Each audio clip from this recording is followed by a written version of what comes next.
जो है सामने सामने आ जाए। आप लोग इधर उधर जो भी आपके मित्र हैं, साथी हैं, सबों को आप एक बार बुला लें, क्योंकि आप जिस उद्देश्य के लिए आए हुए हैं पता है आपको, सबको पता है सबको। हम लोग कहाँ आए हैं? मीटिंग में आए ना। चलिए, तो जब उद्देश्य पता है, हम लोग मीटिंग में आए हैं, तो आवाज कम कीजिएगा और कम कम। हेलो हेलो और कम हेलो। हाँ चलेगा। तो हम लोगों को अपने उद्देश्य को पूर्ति करने में अगर कहीं से बाधा आ रही है तो वो है हमारा टाइम मैनेजमेंट। शायद ये थोड़ी सी बात आपको लगती होगी कि टाइम मैनेजमेंट एक बहुत बड़ा रूल्स है। किसी भी चीज को, किसी भी सिस्टम को प्राप्त करने के लिए टाइम मैनेजमेंट बहुत जरूरी होता है। अगर आपने अपने मित्र को इनवाइट किया है कि 12:30 बजे मीटिंग में आना है, 12 बजे आना है, तो पहला रूल्स है कि आपको टाइम मैनेजमेंट होना चाहिए। तैयार है आप लोग? सब लोग तैयार नहीं है क्या? कुछ लोग आए हैं ऐसे घूमने के लिए, देखने के लिए, देखते हैं मधेपुरा में क्या हो रहा है। इसके लिए कितने लोग आए हैं? अब कितने लोगों को जबरन सीनियर लाया होगा कि चलो ना नाश्ता करवा देंगे? ऐसे कितने लोग हाथ खड़ा करेंगे? बहुत सारे लोग ऐसे नहीं होंगे ना, जो जिसको बोल दिया गया ऑन करने के बाद बोलता है कि नाश्ता उस्ता का प्रबंध है, तो सीनियर लोग की मजबूरी है, क्या है, वो कहते हैं चलो चलेगा, तो वो लोग सिर्फ नाश्ता करने के लिए आते हैं। हम लोगों ने कई पिछले 15 दशक से यही देखा है, 15 साल से यही होता है। तो आप नाश्ता करने के लिए आए हैं या आप अपने जीवन को बदलने के लिए आए हैं? निर्णय आपको लेना होगा। कितने लोग जीवन को बदलने के लिए आए हैं? हाथ खड़ा करेंगे मेरे साथ। अगर ऊपर वाले हाथ दिया तो जरूर खड़ा करेंगे। एक जोरदार ताली आप अपने लिए बनाएंगे। इस मंच से ना कोई राजनीति की बात होगी, ना ही कोई पॉलिटिक्स की बात होगी, और आपसे मेरा विनम्र प्रार्थना है, अगर आप अपने जिंदगी को सफलता के मुकाम पे पहुंचाना चाहते हैं तो ही ये मीटिंग आपका वेलकम करती है, नहीं तो आपके लिए खुला दरबार है। क्या है? खुला दरबार है। तो इसके पीछे सबसे बड़ा पॉइंट आता है, एक हमारे बाधा बनते हैं हमारे साथ में, वो क्या है मालूम है? हम सबको पता है ना? पता नहीं है ना बाधा क्या है हमारे साथ में? हमारे जेब में, सबके जेब में है ना। रहना भी चाहिए, लेकिन ऐसी जगह पे नहीं रहना चाहिए जहां पे आपके जीवन बदलने में रुकावट आता है। क्या रहना चाहिए? तो मेरे दोस्त, मैं सबों से आग्रह करता हूं कि फटाफट अपना मोबाइल निकालिए और 1.5 घंटे के लिए, हेलो, 1.5 घंटे के लिए आप दो काम करें, या तो मोबाइल को स्विच ऑफ कर दें, अन्यथा अगर बहुत जरूरी है तो मोबाइल को साइलेंट मोड कर दें। किए? कितने लोग किए? हाथ खड़ा करेंगे। आज जबरदस्त होने वाला है। हेलो, महान जबरदस्त होने वाला है, मैं आपसे वादा करता हूं। फिर बोलेंगे कैसे? मैं कैसे मानूं? तो मैं बताता हूं। मेरा नाम एसके यादव है, मुझे परिचित है। कितने लोग हैं? हाथ खड़ा कर देंगे एक बार मेरे दोस्त। S K Yadav from Khurda. इसी तरह की मीटिंग में मैं आना नहीं चाहता था, मुझे शर्म लगता था। मेरी बात समझ रहे हैं? शर्म लगने का वजह था कि बहुत लोग ने बहुत आगे कर गया था। कहां कर गया था? उस मुकाम को इस सिस्टम में लोगों ने हासिल कर लिया था कि मुझे लगता था यार अब नहीं जाना चाहिए, क्योंकि ये ट्रेन में बहुत आगे निकल चुकी है। इस ट्रेन में मुझे सफर करने से कोई फायदा होने वाला नहीं है। लेकिन श्रीमान, मेरे सीनियर्स, मेरे सहभागी, मेरे गुरुजन, जिसमें सबसे पहला भूमिका आता है कि एक व्यक्ति के दिमाग को कैद कर देते हैं वो व्यक्ति, और मुझे इस तरह की मीटिंग में लाके करा देते हैं, वो दिन है मार्च का। मुझे आज भी याद है, मालूम है। और यहाँ स्टेज से एक व्यक्ति गाना गा रहे थे कि जिसका मुझे था इंतजार, जिसके लिए दिल था बेकरार, वो घड़ी आ गई, आ गई। मेरी बात को समझ रहे? तो मैंने कहा कि ऐसा कौन सी घड़ी आ गई है कि ये बोल रहे हैं कि जिसका मुझे था इंतजार? तो शायद मुझे, मेरे लिए कर रहा है ना। और मैंने सर उस दिन से ठाना कि मैं इसको सीखूंगा। क्या करूंगा? सीखूंगा, क्योंकि जो लोग बड़े स्पीड से पहुंच गए हैं वो तो सीख चुके हैं ना। मैं आज आया हूं तो मुझे विद्यार्थी बनना पड़ेगा। और मैंने इसी तरह की मीटिंग को सुनता रहा, समझता रहा, आता रहा, और आज मैं परिणाम 4 महीने का प्रोडक्ट में आपके बीच में खड़ा हूं। मेरी बात को समझा? नहीं समझ में आई ना? अगर अब समझ में नहीं आएगी तो कभी आपको समझ में आने वाला नहीं। नहीं है। 4 महीना का प्रोडक्ट आपके बीच में है। ये कैसे हुआ? काफी मैंने समझा, हर गुरु के पास मैंने जाके मिला, लेकिन पहला गुरु जिन्होंने मेरे दिमाग को बंदी बना दिया इस बिजनेस के प्रति, वो मिस्टर श्रीमान आदरणीय विजय सर जी है। एक बार के लिए जोरदार ताली, सब लोग ताली बजा दीजिए। ऐसे मुझे टाइम कम मिला है, ताली तो मैं सबको बजवा दूंगा, लेकिन समय कम है, क्योंकि जब तक आप दिल खोल के कुछ नहीं करेंगे कुछ होने वाला नहीं है। दिल खोल के बात समझ रहे, 100% किसी भी काम को अगर आप 100% करेंगे तो ही कुछ होगा। अगर 99% कर रहे हैं तो आपका सारा का सारा बर्बाद हो जाएगा, चौपट हो जाएगा। इसलिए आपको 100% में हमेशा जीना पड़ेगा। तैयार है? चलिए, इसके बाद बात आती है, मैंने गुरुदेव के बाद मैंने दूसरे गुरु को भी अपना गुरु बनाया। उनके घर पे भी मैंने गया और मैंने पूछा, आदरणीय मनीष सर, कितने लोग जानते हैं? जोरदार ताली सर के लिए। मैंने इनके घर पे गया कि मुझे बड़े स्पीड में पहुंचना है दिल्ली। क्या करना है? बहुत ही स्पीड में पहुंचना है। तो इन्होंने कहा संभव है, हो सकता है। क्या बोला? संभव भी है और हो भी सकता है।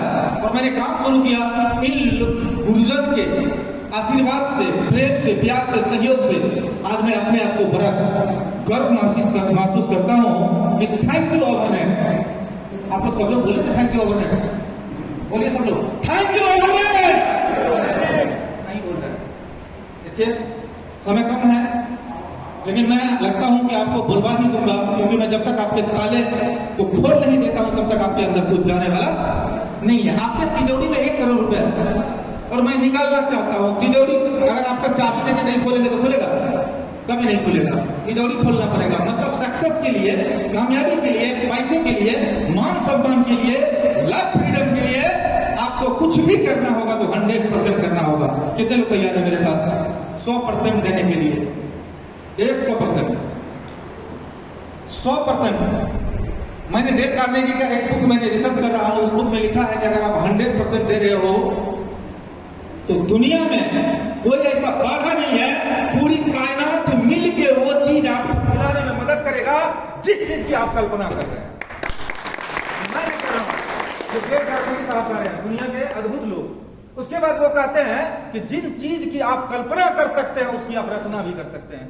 ये बात मैं आपको इसलिए बता रहा हूं, ये जरूरी है, क्योंकि डायरेक्ट सेलिंग में सिर्फ जोश पे हम लोग आज तक आ गए हैं। कितने लोग जोश पे आए थे? बहुत लोग जोश पे आए थे ना। चलो यार इतना कमाता है मैं भी कमा लूंगा। जोश पे आना और रियली में आना बहुत का फर्क होता है। मेरे भाई फोन को बोलते हैं अजब है। चलिए, तो डेल कार्नेगी साहब कहते हैं कि अगर जो कल्पना की जा सकती है उसकी रचना की जा सकती है। सहमत है सब लोग? Yes. मेरे बहुत सारे मित्र बोलते हैं यार बार बार मीटिंग के लिए क्या बोलते हो, मैं तो सीख गया हूं, समझ गया हूं, मुझे क्या जरूरत है मीटिंग का, सेमिनार का। तो मैंने बोला कि तुमने अभी तक ना कल्पना किया है ना रचना किया है। तो बोला ये कहां मिलेगा? हम बोले इसीलिए तुमको बार बार मीटिंग में आने के लिए बोलते हैं कि अगर तुम मीटिंग में आओगे तो कल्पना शक्ति तुम्हारा सही हो जाएगा कि मैं डायमंड बनूंगा, मैं पर्ल बनूंगा, मैं जो भी बनूंगा, ये कल्पना होगा, फिर उसकी रचना भी होगी। इसीलिए आपको इस तरह के माहौल में, हम सबको इस तरह के माहौल में मैं कहता हूं रोज आना चाहिए, प्रतिदिन आना चाहिए। मानते हैं मेरी बात को? संगति से गुण होता है, संगत से गुण जात। जानते हैं हम लोग? और बांस फांस मिश्री तीनों एक ही भाव विकास। जब संगत में आते हैं तो बांस की कीमत, मिश्री की कीमत, हेलो हेलो, चलिए एक बार इंस्ट्रूमेंट वाले के लिए जोरदार ताली बजाइए, बहुत अच्छे लगता है। चलिए, बाकी इस व्यवस्था को जिन्होंने व्यवस्थित किया उसके लिए भी हम दिल से आभार व्यक्त करते हैं। तो मैं कहता हूं कि आप जिस चीज की कल्पना कर सकते हैं उसकी रचना की जा सकती है। मैंने 3 महीना पहले सपना देखा था गोल्ड का। इसका गोल्ड एक लेवल होता है हमारे सिस्टम में और बड़ा सम्मानीय लेवल होता है। तो मैंने एक सपना देखा था कि गोल्ड पे आऊंगा तो ही मैं स्टेट पे आऊंगा। ऐसा नो सर? सही बात है ना?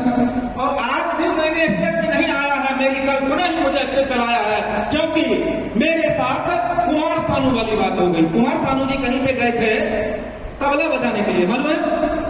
कलकत्ता में किसी जगह पे कुमार सानू जी तबला बजाते थे पहले। तो वहां पे मोहम्मद अजीज साहब आने वाले थे गीत गाने के लिए। हेलो, समझ रहे? नहीं समझ रहे हैं, इधर ध्यान करेंगे तो आप समझ जाएंगे। मोहम्मद अजीज साहब आने वाले थे उस स्टेज पे तबला बजाने के लिए, किसी कारण से अजीज साहब नहीं आ पाए। क्या हुआ? किसी कारण से अजीज साहब नहीं आ पाए तो कुमार सानू को बोला कि तुम तबला बबला छोड़ स्टेज पर चल गाना गा। तो बोला मैं और गाना, क्योंकि उन्होंने कभी कल्पना की थी कि मैं बहुत बड़ा सिंगर बनूंगा। क्या बनूंगा? उसको वो क्या कहा जाए, घटना, ऐसा घटना हुआ कि व्यक्ति को तबला बजाना छोड़ के उस जगह पे कोई और गया बजाने के लिए। जैसे आप लोग पिछले मंच पर बैठे हैं, मैं ये नहीं कर रहा हूं कि नहीं बैठना चाहिए, लेकिन ज्यादा दिन तक श्रोता भी बन के नहीं रहना चाहिए। हालांकि एक अच्छे श्रोता ही अच्छे वक्ता बनते हैं, ये भी गारंटी है, मानते हैं? ये भी बहुत अच्छी बात है। तो क्या आप लोग अच्छे वक्ता बनना चाहते हैं? कितने लोग अच्छे वक्ता बनना चाहते हैं? सब लोग? वाह, एक बार इन सब के लिए जोरदार ताली बजाइए। तो मैं गारंटी से लिख के दूंगा आपको, एक अच्छे वक्ता बनने के लिए एक अच्छे श्रोता बनना आपको बहुत जरूरी है, क्योंकि ये प्रकृति के रूल्स हैं। क्या है? सिस्टम के रूल्स हैं। आप अपने आप को कमजोर न समझे, असहाय न समझे, मजबूर न समझे।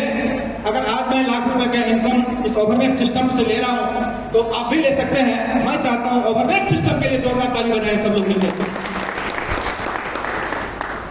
और जिस व्यक्ति ने कल्पना की थी कि ओवरनेट एक ऐसा सिस्टम बनाएंगे जहां से 100% लोगों को पैसा मिलेगा। कितना मिलेगा?